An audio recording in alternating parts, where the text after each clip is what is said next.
Hello साथीहरु, स्वागत छ आजको एक नयाँ भिडियोमा। यहाँहरु सन्चै हुनुहुन्छ होला, म पनि एकदमै सन्चै आराम छु। साथीहरु, ड्युटी सँगसँगै आफ्नो युट्युबको यो यात्रालाई चाहिँ अगाडि लैजान चाहिँ एकदम गाह्रो हुँदो रहेछ साथीहरु, हैन? त्यो चाहिँ मलाई अनुभव भइरहेछ। किनभने आफ्नो धेरै जिम्मेवारी छ कि बिहान 4 बजेदेखि रातिको 10-11 बजेसम्म, हैन? आफ्नो जिम्मेवारीसँग बाँधिएको छु म चाहिँ जेल जस्तो, हैन? बाहिर जान पनि मिल्दैन। सँगसँगै आज चाहिँ हाम्रो यता ड्युटी गर्ने सिक्युरिटी गार्ड बस्ने त्यहाँनिर, अनि एउटा पुलिस, यो बिल्डिङमा पुलिस पनि बस्दो रहेछ, तर पुलिसको कोही आफन्त बस्दो रहेछ। त्यसको चाहिँ आफन्त आएर रहेछ आज, त्यसको पार्किङ रहेछ। त्यसको चाहिँ अघि पछि चाहिँ एउटा बाइक मात्र थियो, त्यो बाइक चाहिँ उतापट्टि राखेको छ आज, र त्यसको आफन्त आएर रहेछ, पुलिस रहेछ। अलिकति तडी देखाइरहेको थियो।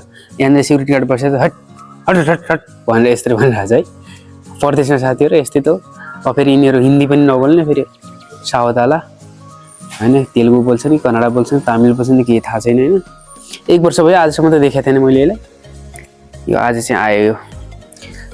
र यस्तै छ साथीहरू, अगाडिपट्टि सेफ्टी ट्याङ्कीको कभर छ, त्यो चाहिँ ड्यामेज भइरहेको थियो। मैले चाहिँ त्यहाँ ब्लगहरू लगाएको थिएँ, यही ब्लगमै चढाइदियो त्यसले। अब भनिरहेछ कि मलाई कि भन्न सकिनस् तैँले भनेर भन्छ। देख्दैन त त्यत्रो, त्यता टाढाबाट देखिन्छ त त्यत्रो ठुलो, होइन? परदेशमा साथीहरू कहिलेकाहीँ यसो दुःख पनि लाग्छ यिनीहरूका कुराहरू सुन्दाखेरि। तर साथीहरू यस्तै हो परदेशमा, होइन? तपाईँहरूले पनि भोग्नु भयो होला। हामी नेपालीहरूले यस्तै त हो साथीहरू। परदेशको जुनसुकै ठाउँमा गए पनि सुख दुःख भन्ने कुरा त भइ नै हाल्छ, र हार मान्नु चाहिँ हुँदैन, होइन? त्यसैले म पनि यो युट्युबको यात्रा सुरु गरिरहेको छु साथीहरू। तर मेरो भिडियोमा चाहिँ एक पनि भ्यू आइरहेको छैन। केही छैन, मैले भ्यू आउनुको लागि र भाइरल हुनुको लागि पनि बनाएको होइन के अरे। कुनै पलमा हामी भविष्यमा, होइन, कुनै दिन याद गर्नका लागि मैले यस्तो चाहिँ बनाइरहेको हो। किनभने हामी कुन लेभलमा थियौँ र कुन लेभलबाट हामी कहाँ पुग्छौँ, कहाँसम्म पुग्छौँ भन्ने एउटा सम्झना र यादगार पलहरूलाई चाहिँ कैद गर्ने चाहिँ मैले आफ्नो आदत बनाएको छु केही दिन यता। र हुन पनि हो साथीहरू, यो ठाउँमा हिजो कोही थियो र आज म छु, भोलि कोही अरू हुनेछ, होइन? सधैँभरि एउटै मान्छे पर्मानेन्ट भन्ने कुरा कुनै पनि हुँदैन, होइन साथीहरू? त्यो भएर आफूले चाहिँ आफ्ना पलहरूलाई चाहिँ कैद चाहिँ गर्नुपर्छ, होइन? हुन्छ साथीहरू, भोलि एक अर्को भिडियोमा हामी भेट्नेछौँ। तबसम्मका लागि धन्यवाद। हुन्छ, बाई, नमस्ते। हेलो साथीहरू, स्वागत छ आजको एक नयाँ भिडियोमा। यहाँहरु सन्चै हुनुहुन्छ होला, म पनि एकदमै सन्चै आराम छु। साथीहरू, ड्युटी सँगसँगै आफ्नो युट्युबको यो यात्रालाई चाहिँ अगाडि लैजान चाहिँ एकदम गाह्रो हुँदो रहेछ साथीहरू, होइन? त्यो चाहिँ मलाई अनुभव भइरहेछ। किनभने आफ्नो धेरै जिम्मेवारी छ कि बिहान 4 बजेदेखि रातिको 10-11 बजेसम्म, होइन? आफ्नो जिम्मेवारीसँग बाँधिएको छु म चाहिँ जेल जस्तो, होइन?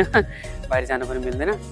सँगसँगै आज चाहिँ हाम्रो यता ड्युटी गर्ने सिक्युरिटी गार्ड बस्ने त्यहाँनिर, अनि एउटा पुलिस, यो बिल्डिङमा पुलिस पनि बस्दो रहेछ, तर पुलिसको कोही आफन्त बस्दो रहेछ। त्यसको चाहिँ आफन्त आएर रहेछ आज, त्यसको पार्किङ रहेछ। त्यसको चाहिँ अघि पछि चाहिँ एउटा बाइक मात्र थियो, त्यो बाइक चाहिँ उतापट्टि राखेको छ आज, र त्यसको आफन्त आएर रहेछ, पुलिस रहेछ। अलिकति तडी देखाइरहेको थियो। यहाँनिर सिक्युरिटी गार्ड बसेर हट हट हट हट भनेर यस्तरी भनिरहेछ है। परदेशमा साथीहरू यस्तै त हो। फेरि यिनीहरू हिन्दी पनि नबोल्ने, फेरि सावधाला, होइन? तेलुगु बोल्छ नि, कन्नडा बोल्छ नि, तामिल बोल्छ नि, केही थाहा छैन, होइन? 1 वर्ष भयो, आजसम्म त देखाएको थिएन मैले यसलाई। यो आज चाहिँ आयो यो। र यस्तै छ साथीहरू, अगाडिपट्टि सेफ्टी ट्याङ्कीको कभर छ, त्यो चाहिँ ड्यामेज भइरहेको थियो। मैले चाहिँ त्यहाँ ब्लगहरू लगाएको थिएँ, यही ब्लगमै चढाइदियो त्यसले। अब भनिरहेछ कि मलाई कि भन्न सकिनस् तैँले भनेर भन्छ। देख्दैन त त्यत्रो, त्यता टाढाबाट देखिन्छ त त्यत्रो ठुलो, होइन? परदेशमा साथीहरू कहिलेकाहीँ यसो दुःख पनि लाग्छ यिनीहरूका कुराहरू सुन्दाखेरि। तर साथीहरू यस्तै हो परदेशमा, होइन? तपाईँहरूले पनि भोग्नु भयो होला। हामी नेपालीहरूले यस्तै त हो साथीहरू। परदेशको जुनसुकै ठाउँमा गए पनि सुख दुःख भन्ने कुरा त भइ नै हाल्छ, र हार मान्नु चाहिँ हुँदैन, होइन? त्यसैले म पनि यो युट्युबको यात्रा सुरु गरिरहेको छु साथीहरू। तर मेरो भिडियोमा चाहिँ एक पनि भ्यू आइरहेको छैन। केही छैन, मैले भ्यू आउनुको लागि र भाइरल हुनुको लागि पनि बनाएको होइन के अरे।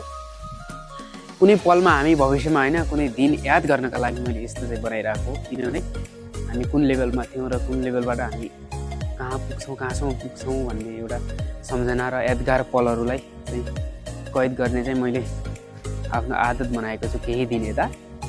र हुन पनि हो साथीहरू, यो ठाउँमा हिजो कोही थियो र आज म छु, भोलि कोही अरू हुनेछ होइन। सधैँभरि एउटै मान्छे पर्मानेन्ट भन्ने कुरा कुनै पनि हुँदैन होइन साथीहरू। त्यो भएर आफूले चाहिँ आफ्ना पलहरूलाई चाहिँ कैद चाहिँ गर्नुपर्छ होइन। हुन्छ साथीहरू, भोलि एक अर्को भिडियोमा हामी भेट्नेछौँ। तबसम्मका लागि